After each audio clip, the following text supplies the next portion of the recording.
Alright, Gus, so let's discuss Shazam Fury of the Gods.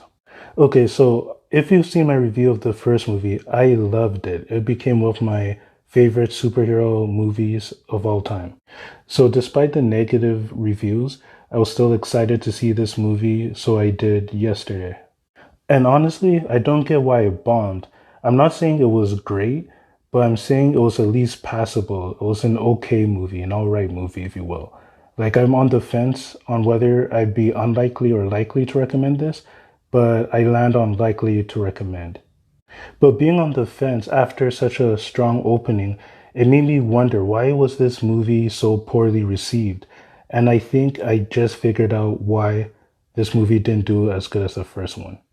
So this is the part where I'm going to go into light or full spoilers. I don't really know. Just rattling things off of my head, so be warned. But like Billy said, Dom said, it's about family. When I think about my overall experience from the movie, I loved the redesigned suits. The jokes were still hitting. The wittiness, the comedic villains were still there, but the family focus was lost.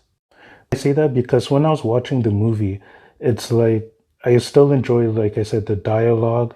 I loved that all the storyline arcs were complete and saw to the end, but it just felt empty a bit. It felt like I was just missing something from this.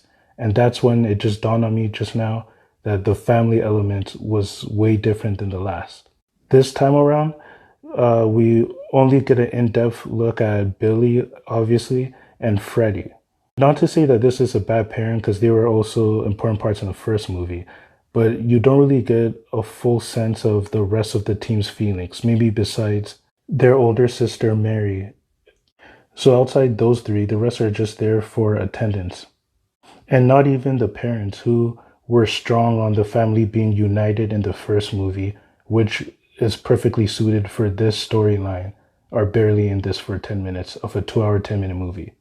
On top of all of that, because the story is they're all doing their own thing or Billy's holding on too much, they're not interacting enough with each other. So you can only spend your focus on certain amount of the characters, which in this case would be Billy and Freddie.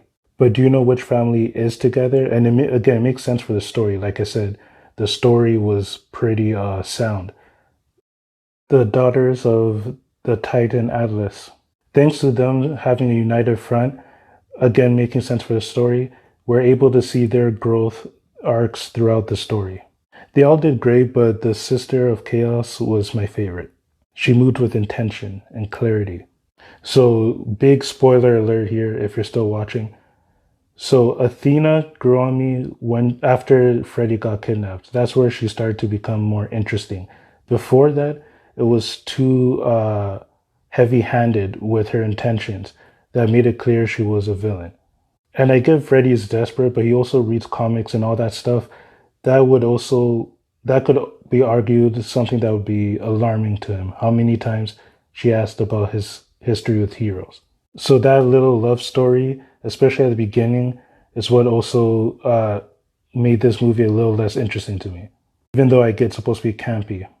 But another big spoiler, at least this time, the villain turned good not because of some heroic speech.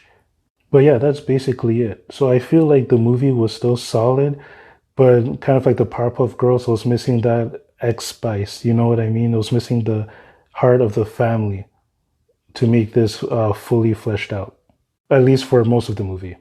So why do you think it did bad?